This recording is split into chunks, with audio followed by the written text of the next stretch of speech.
ભક્તિ છે ને એને હવાઈ કરી દેખાડી છે તમે. આજે મેદની છે ને એ આપણી ભક્તિ અને ગુરુદેવના આશીર્વાદ છે. કારણ કે દીદી આપણી સંસ્કૃતિમાં ગુરુના આશીર્વાદ સિવાય કોઈ જગતમાં આગળ ન વધી શકે. એકવાર ગુરુના આશીર્વાદ મળી જાય પછી પોતાનું ભજન એવા પ્રપૂજ્ય 1108 સિયા દુલાલ ચરણદાસ મહારાજ એટલે પૂજ્ય બાપુ પધાર્યા છે. એકવાર બાપુના ચરણોમાં પ્રણામ. અને ગુજરાતના ઘણા ભાગવતાચાર્ય છે દીદી, ઘણાને સાંભળ્યા પણ કોઈ વખાણ માટે નહીં. દીદી યુટ્યુબમાં પણ તમને સાંભળ્યા છે. ભગવાન કૃષ્ણ પરમાત્માનું વિદ્યાવતામ ભાગવતે પરીક્ષા. દીદી હું ન ભૂલતો હોય તો હું પાછો અમદાવાદ રહું છું એટલે મોડાસા અરવલ્લીની ગિરિમાળા અને મૂળ સૌરાષ્ટ્ર સાથે પ્રીતિ. એકવાર વક્તા શ્રી પરમ પૂજ્ય સાધ્વી પરમેશ્વર દીદીનું જોરદાર કાઢ્યું છે આપણે નિર્ણય કરી.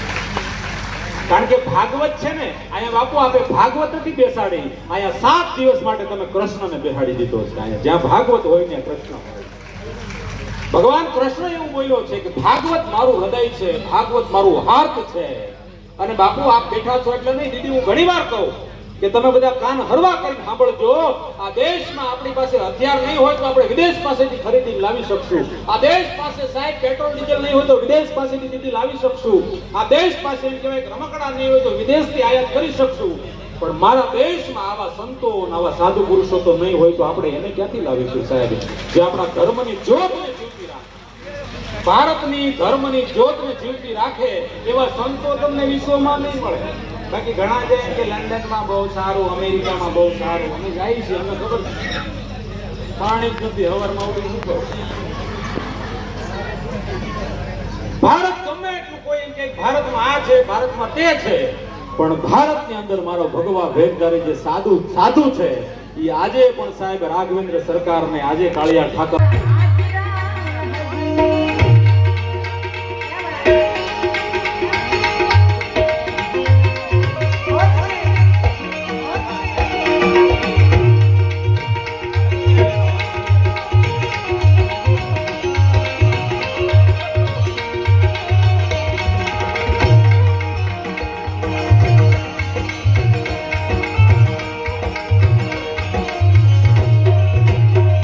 મારી ઘોડિયાર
હેલો મિત્રો, હું છું ધ્રિજા બાવસન. જય મા મોગલ ઓફિશિયલ 48 તમારું સ્વાગત છે.